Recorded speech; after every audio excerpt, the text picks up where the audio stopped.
بسم اللہ الرحمن الرحیم۔ السلام علیکم۔ میں سید عمران شفقت آپ کی خدمت میں حاضر ہوں۔ کل جو میں نے ولاگ کیا تھا وہ جنرل باجوہ کے خلاف جو خبر شائع ہوئی ہے احمد نورانی صاحب کی، اس پہ میں نے بڑا ایک اپنی طرف سے کوشش کی تھی کہ ایک متوازن بات کی جائے اور خام خواہ کی جو ہے یعنی کہہ لیں کہ کوئی جانبداری جو اس سے گریز کیا جائے۔ نیوٹرل رہ کے میں نے کوشش کی تھی، تو اس ولاگ کے اوپر جو کمنٹس آئے ہیں آپ دوستوں کے، وہ دو طرح کے ہیں موسٹلی۔ ایک جو ہے، میں ان کمنٹس سے میں نے حساب لگایا کہ دو خیالات کے پائے جانے والے لوگ ہیں آپ میں سے۔ بہت سے ایسے ہیں جو پاکستان کی جو فوج ہے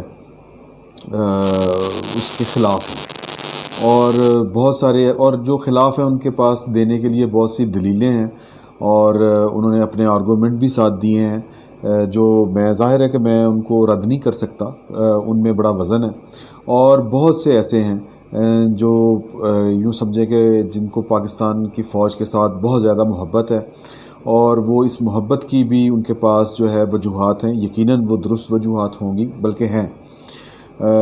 اور یہ سمجھیں آپ کہ انہوں نے جو یہ والا سارا معاملہ ہے جو جنرل عاصم باجوہ والا، اس کو انہوں نے ایک خاص پیرائے میں بیان کرنے کی کوشش کی ہے۔ ایک تو انہوں نے جنرل عاصم باجوہ کی جو خدمات ہیں پاکستان کے لیے وہ گنوائی ہیں، دوسرا ان کا کہنا ہے کہ یہ جو سارے ہے خبر کے پیچھے جو اصل کہانی ہے وہ بھارت سے شروع ہوئی ہے۔ میں نے بھی آپ کو کل بتایا تھا، میجر گورو آریہ ان کا نام ہے، انہوں نے یہ سب سے پہلے یہ والی بات کی تھی باجکو انٹرنیشنل کی، کہ اس طرح کی کوئی کمپنی ہے اور وہ جنرل عاصم باجوہ کی فیملی چلا رہی ہے۔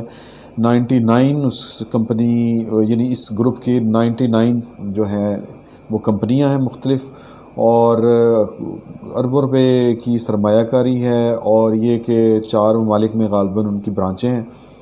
تو جنرل عاصم سلیم باجوہ صاحب کا جو قصور ہے وہ صرف اتنا ہے کہ انہوں نے میری نظر میں وہ جو بھی ہے قصور ہے یا غلطی ہوئی ان سے ٹیکنیکلی، کہ انہوں نے اپنی جو اہلیہ کے نام جو جائیدادیں ہیں یعنی بیرون ممالک سرمایہ کاری کے حوالے سے، وہ پاکستان کے گوشواروں میں شو نہیں کی، اور یہ میرا خیال ہے کہ یہی ان سے غلطی ہوئی ہے۔ لیکن بہرحال باقی جو کمپنیز ہیں ان کا بھی ان کا غالباً ذکر نہیں ہے یہ باجکو وغیرہ کا۔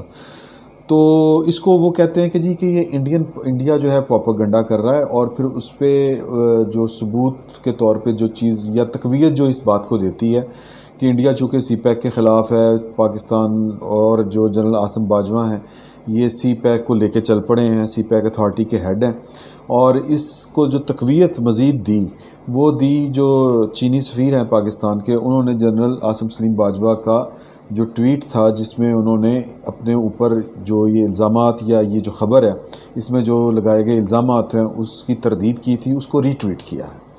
تو خیر وہ بھی ایک علیحدہ سے تنازع بنا ہوا ہے سوشل میڈیا کے اوپر کہ چین کو پاکستان کے جو سیاسی معاملات ہیں اس میں مداخلت نہیں کرنی چاہیے، بہت سے لوگ کہہ رہے ہیں، لیکن بہت سے لوگ جو پاکستان کی فوج اور جنرل عاصم سلیم باجوہ کے حق میں ہیں وہ اس کو اپنے حق میں ایک دلیل کے طور پر پیش کر رہے ہیں کہ چین بھی یہی سمجھ رہا ہے کہ جنرل عاصم سلیم باجوہ کے خلاف جو پروپیگنڈا چل رہا ہے اس کے پیچھے فوج ہے۔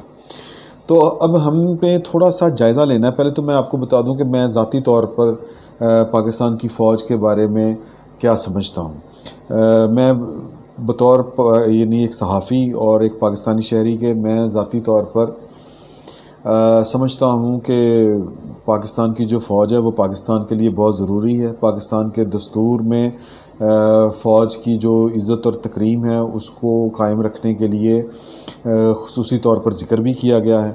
میں ذاتی طور پر جو آصف علی زرداری صاحب کا ہم خیال ہوں۔ آصف علی زرداری صاحب نے ایک دفعہ پارلیمنٹ کے اندر بیٹھ کے یہ بات کہی تھی ہاؤس کے فلور کے اوپر کہ ہمیں پاکستان کی فوج کے اوپر بہت زیادہ وہ کہتے ہیں اندھا دھند تنقید نہیں کرنی چاہیے، کیونکہ ان کا کہنا تھا کہ جب کسی ملک کی فوج ختم ہوتی ہے تو پھر کوئی دوسری فوج آتی ہے اور وہ ملک قائم نہیں رہ سکتا۔ انہوں نے مثال بھی دی تھی، انہوں نے مثال دی تھی کہ افغانستان کی، کہ وہاں پہ آج تک فوج کھڑی نہیں ہو سکی۔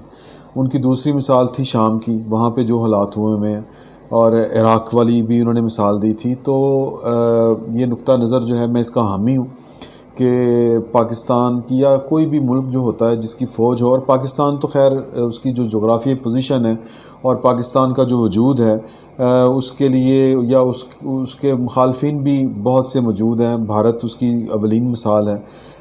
بہرحال یہ بحث ایک علیحدہ سے ہے کہ بھارت جو ہے وہ پاکستان کے لیے کتنا خطرناک ہے اور کتنا خطرناک نہیں ہے. لیکن ایک بات طے ہے کہ اس کی جو جنگی ساز و سامان اور جو دفاعی بجٹ ہے وہ مجھے پھر وہ بات یاد آ جاتی ہے جب ایوب خان نے کہا تھا کہ نہرو کو کہ ہمیں مشترکہ ڈیفنس بنانا چاہیے. تو اس پر جو نہرو تھے اس وقت کے وزیر اعظم بھارت کے، انہوں نے بڑے طنزیہ انداز میں کہا تھا کہ ہمیں یہ جو اتحاد ہے، دفاعی اتحاد، یہ کس کے خلاف بنانا ہے. بہرحال تو دشمنی تو ہے. تو ان حالات میں جب آپ کی جغرافیائی پوزیشن اس طرح کی ہو، جب آپ کے ارد گرد جو آپ کے دوست کم اور دشمن زیادہ ہوں، اور خصوصاً جب آپ نے کسی ملک سے علیحدہ ہوئے ہوں اور ایک آپ نے نیا ملک بنایا ہو، تو پھر اس کے وجود کے لیے جہاں پہ آپ کو اور بہت سی چیزیں چاہیے ہوتی ہیں، اکانومی چاہیے ہوتی ہے، اسی طرح آپ کو ایک فوجی طاقت بھی چاہیے ہوتی ہے. فوج کے مسائل ہیں اپنی جگہ پہ، اس میں بھی کوئی شک نہیں ہے. میں یہ نہیں چاہتا، بلکہ پاکستان کا کوئی بھی شہری یہ نہیں چاہتا کہ پاکستان کا جو ماڈل ہے ریاست کا وہ مصر جیسا ماڈل بن جائے، جہاں پہ فوج جو ہے وہ زیادہ اوور گرو کر چکی ہے اپنی باقی ملک کے اداروں سے، اور وہاں پہ فوج ہی ہے، سب کچھ ہے. پاکستان ایک دستوری ملک ہے. پاکستان نے ایک کہہ لیں کہ جمہوری جدوجہد کے نتیجے میں آزادی حاصل کی تھی. پاکستان ایک ووٹ کی بنیاد پہ بنا تھا، اور ووٹ کی تقدیس میرا خیال ہے کہ وہ ڈیفنس سے زیادہ ہونی چاہیے پاکستان میں. میں ان خیالات کا حامی ہوں. لیکن یہ بھی کوئی بات نہیں ہے کہ ہم جو چند افراد کی غلط پالیسیوں کی وجہ سے، یا آپ اس کو جو بھی کہہ لیں، کہ اس کی وجہ سے ہم پورے ادارے کو اس پر بمبارمنٹ شروع کر دیں. فوج بہت ضروری ہے، لیکن فوج کا ایک کردار جو ہے جو دستور میں دیا گیا ہے وہ بہت ضروری ہے کہ فوج اس تک رہے.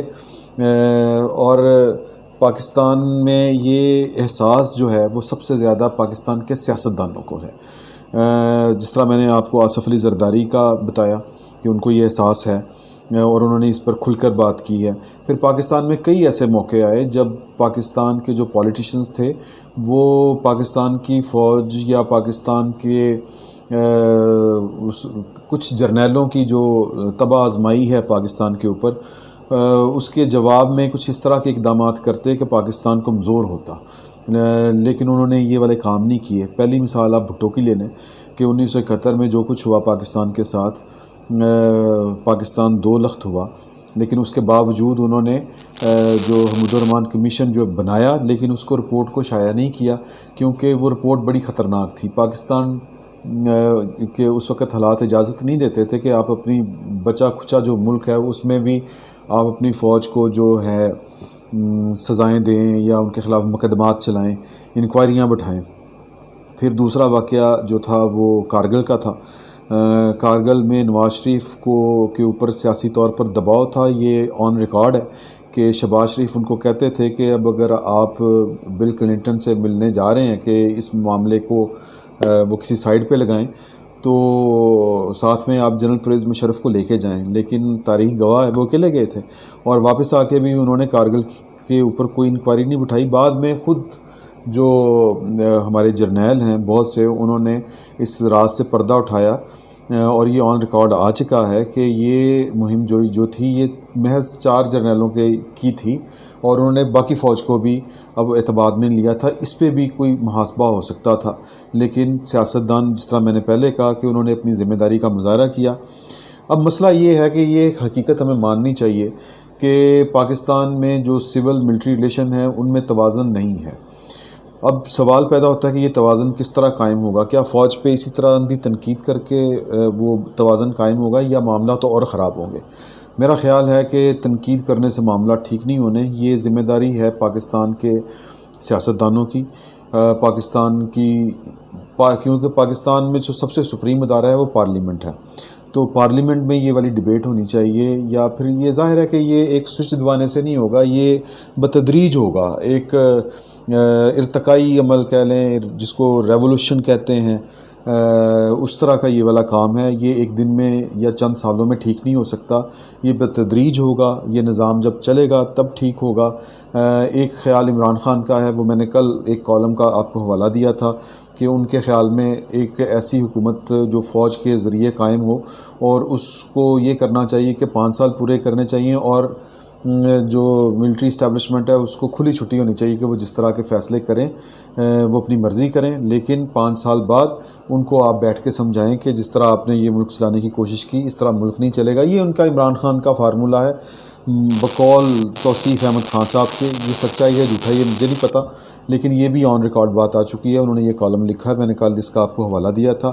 ایک یہ بھی عمران خان جس طرح اگر سوچ رہے ہیں کہ اس طریقے سے مسئلہ حل ہو سکتا ہے تو شاید وہ کر سکیں اس کو، لیکن میرا یہ خیال ہے کہ یہ مسئلہ تب حل ہوگا جب سیاستدانوں کے دامن بھی صاف ہوں گے اور ان کے ہاتھ بھی صاف ہوں گے، اور جب وہ ڈیلیور بھی کر رہے ہوں گے تو پھر آپ بیٹھ کے اداروں کے ساتھ ڈائلاگ کر سکتے ہیں، ان کی جو حدود متعین ہیں دستور کے اندر آپ ان کو ان تک روک سکتے ہیں۔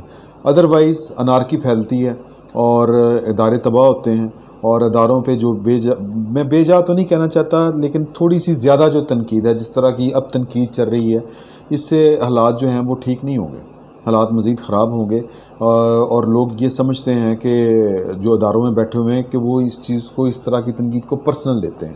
یہ ادارہ جاتی ہونی چاہیے، اور یہ ریاست کے اداروں کو باہمی طور پر بیٹھ کے کرنی چاہیے، اور سیاستدان یہ اس وقت پوزیشن میں آئیں گے، اس پوزیشن میں بارگیننگ کی پوزیشن میں اس وقت آئیں گے جب وہ ڈیلیور کریں گے، قوم کو ڈیلیور کریں گے، اور ان پر کوئی کرپشن کا داغ نہیں ہوگا اور کوئی اس طرح کی ان کے اوپر الزامات نہیں ہوں گے۔